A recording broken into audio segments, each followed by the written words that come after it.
gehad en julle is uitgerus vir hierdie week wat voorlê. Ek wil vir die volgende paar dae 'n bietjie stil staan by wie Jesus kan gebruik. En vandag wil ek vir julle bedien dat Jesus mense wat swak is kan gebruik. Het jy al gewonder of Jesus mense kan gebruik wat swak is? Kind van God, ja, die Here kan mense gebruik wat swak is. Mense wat voel hulle is nie waardig genoeg om vir God iets te kan doen nie. Kom, ek gee gou vir jou 'n paar voorbeelde. Moses in die boek van Exodus 3. Moses het hoeveel verskonings gehad. Hy kon nie mooi praat nie, hy het nie geweet wat om vir die mense te sê nie, maar nog steeds het God hom gebruik. Ten spyte van sy swakheid, ten spyte van wat hy gehakel het God hom magtelik gebruik.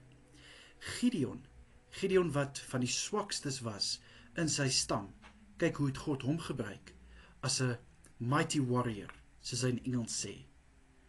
En wat dink jy, kind van God, gebeur wanneer God mense gebruik wat swak is? 2 Korintiërs 9 vers 10.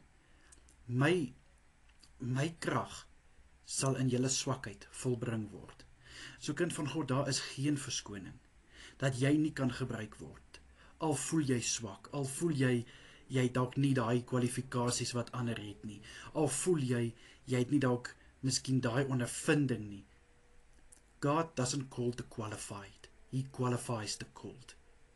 Dit is wat ek graag vandag by julle wil los. So hierdie gedagtes wat die vyand in jou kop sit, wat vir jou laat voel, maar jy is nie waardig genoeg om gebruik te word deur God nie. Jy is swak, jy kan dalk nie mooi praat nie, jy dalk 'n gestremdheid.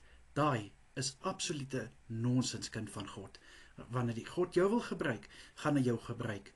En in jou swakheid sal sy sterkte voorgebring word. En soos ek altyd sê, in Jesus Christus is ons meer as oorwinnaars. So my boetie en sissa, ek los hierdie woord by jou vandag. Weet net, dat al is jy nie so gekwalifiseerd soos ander mense nie, al is jy swak, al weet jy nie altyd wat om te sê nie, God kan jou gebruik, en hy wil jou gebruik. Wees jy net gereed, en wees jy net reg, vir wanneer God jou wil gebruik. 'n mooi dag vir elkeen verder. Tot ziens julle.